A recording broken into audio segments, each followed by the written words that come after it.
But I mean, I guess I really do want to just start by asking you, like, you think back 3 years ago, so March 2020, and the person you were then. I mean, do you feel like you've changed on a personal level? Do you feel like the same Sean of 2020?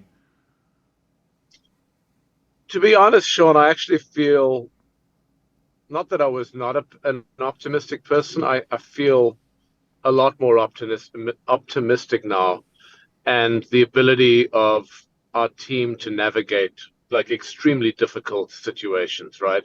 Yeah. When I can remember, say 2 weeks from now, 3 years ago, sitting down with my partners and trying to discuss what the worst case scenario was going to be with the hotel occupancy. Hmm. And on a Friday, we thought the worst case, we're going down to 40%, which was mind blowing, right? Because most of our assets run in the 80s all the time. Yeah. And by the Sunday, we came to the realization that we were having to close every single asset. And none of us had ever done that. And I think back, it's almost akin to trying to stop an aircraft carrier, right? Hmm. I mean, an aircraft carrier takes, I don't know, probably a day to stop once you start trying to stop it.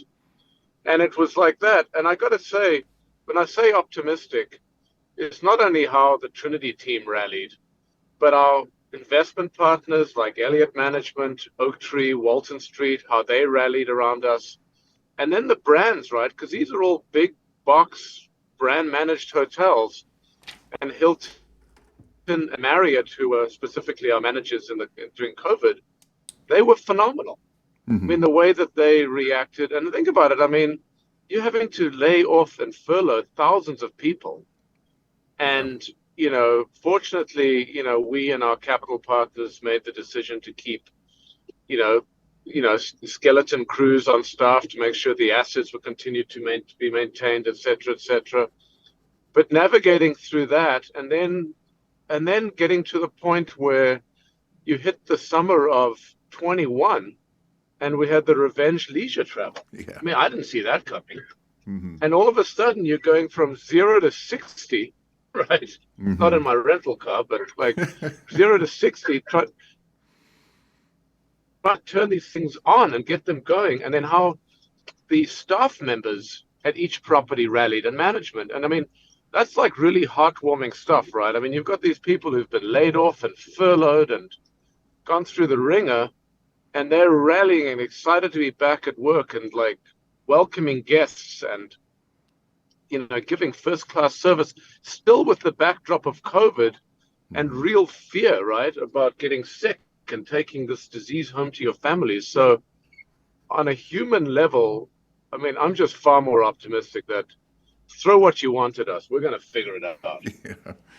I mean, I guess you have to be an optimist to look at the world over the last 3 years and think I have more faith in humanity. But I mean, Yeah, so I'm curious though, especially along the lines of that last comment. I mean, does it change the way you interact with your properties, or more importantly, the people on your properties, seeing like everything they've gone through over the last few years and their willingness to come back and give it their all, when things were even worse. I mean, when they were worse than they are right now and still really uncertain.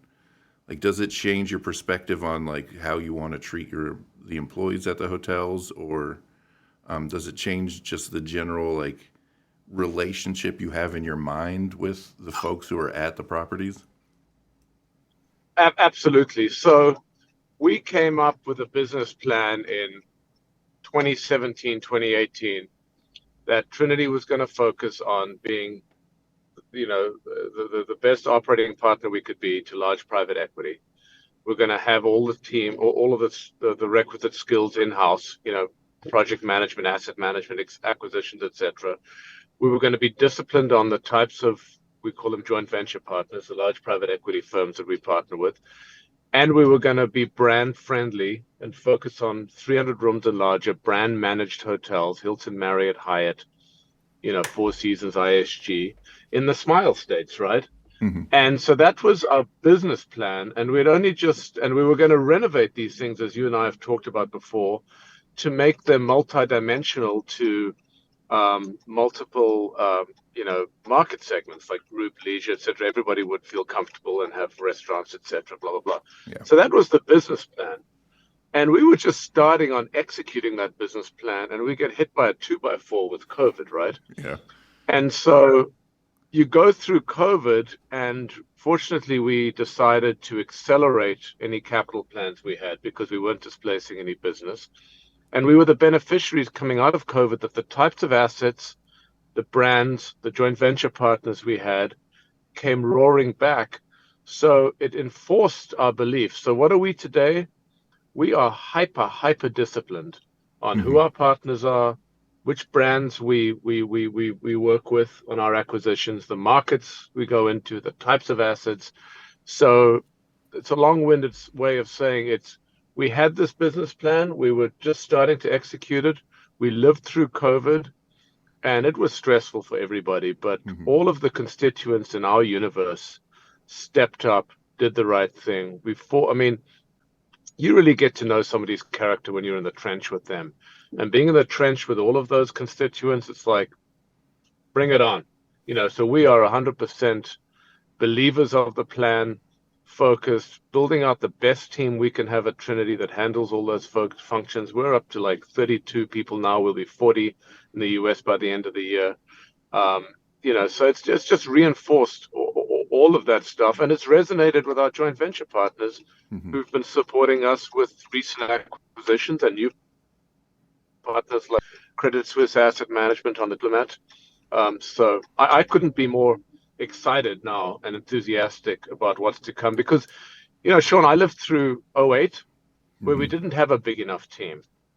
And I liken it to walking and chewing gum at the same time.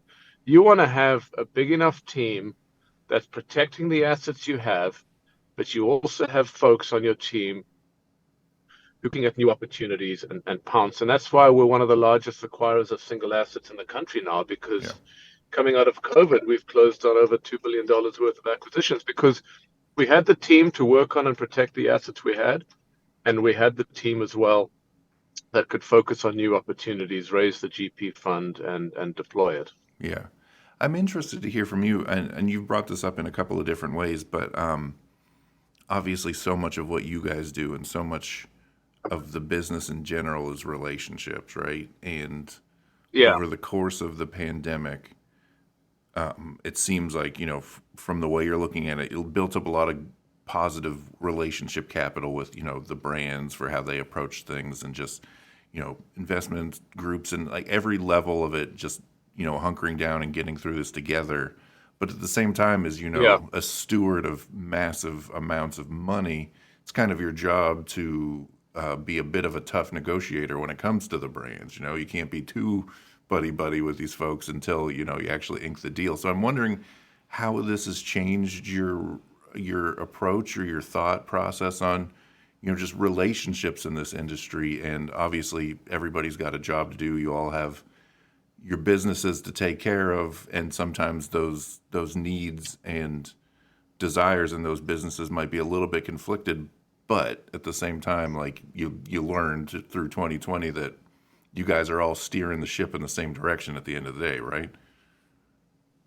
I mean, I look at you take two examples. I look at Blackstone, Oaktree, people, groups like that are absolute professional investors, tough negotiators, but good people, Hmm. right? I don't mind if you're tough and hard nosed and all of that, but if you're a good person that you can trust and you're going to work through it, that's what we're trying to emulate, right?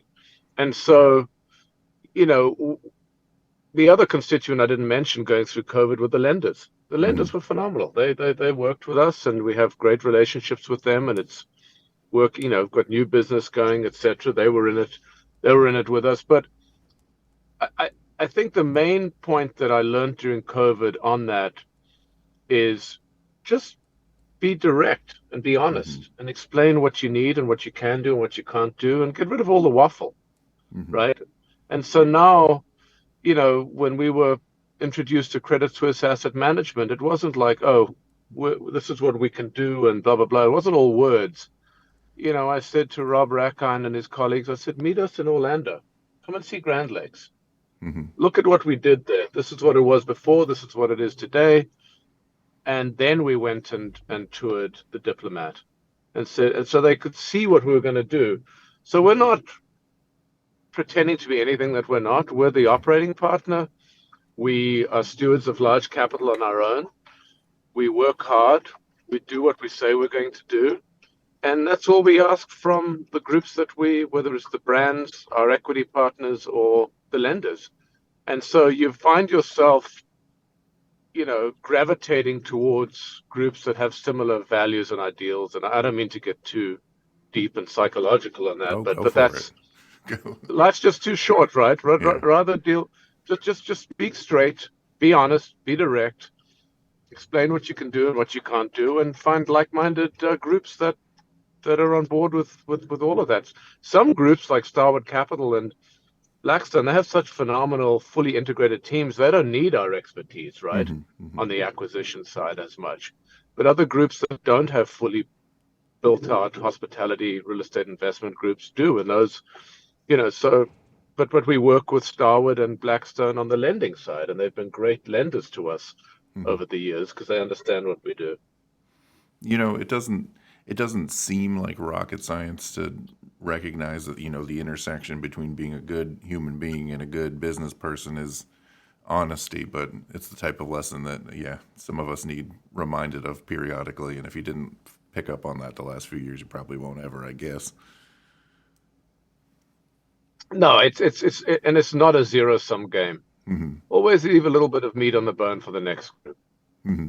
It's like it's not and this is such a relationship-driven business. You're only as good as your last deal, and you're only as good as your reputation. Yeah, absolutely. So you mentioned, the value in kind of building out Trinity's internal team and being as strong and ready to jump Yeah. on things as you are. I'm just wondering, have you changed the way you interact with the people on your team over the last few years? Just, seeing how difficult life has been in with everything in context, or whether it's changed your leadership style at all. I think you have to lead by example, and I'm truly fortunate, Sean, with the three partners I have.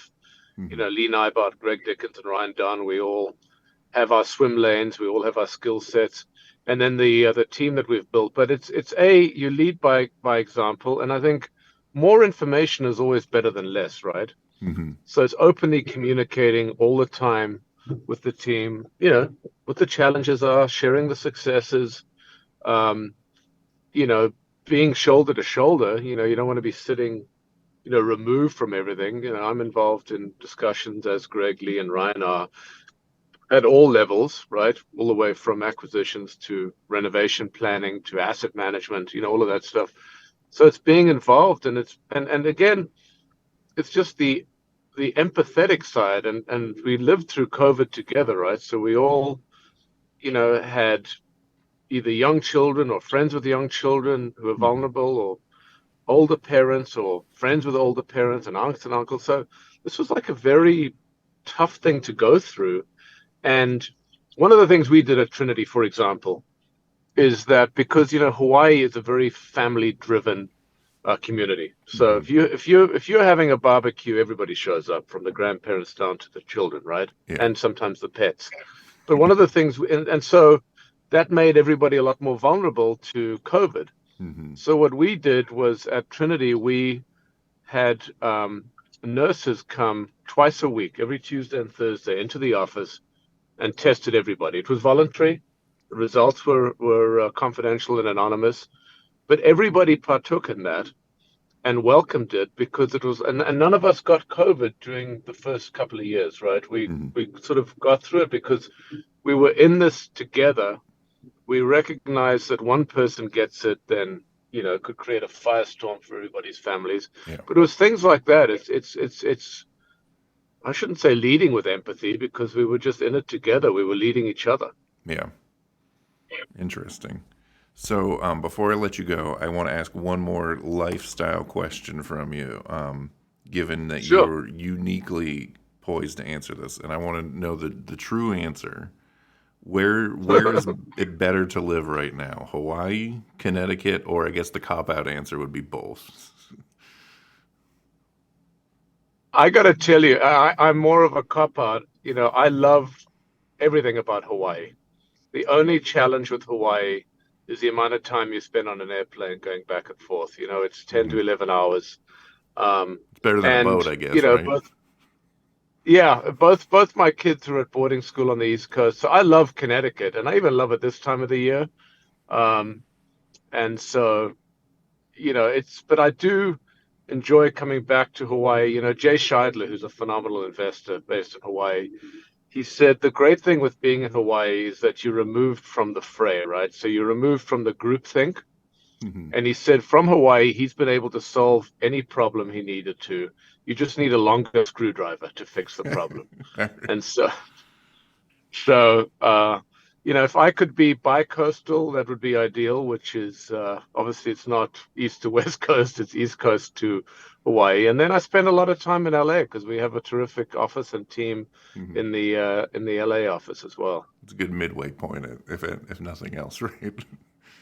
Yeah, exactly. All right. Well, I Exactly. really appreciate you taking the time. This has been fantastic. Um, Anytime, Sean, our relationship started off with you spelling your name the right way, and it only got better from there. yes, So, I always uh, appreciate a properly spelled Sean.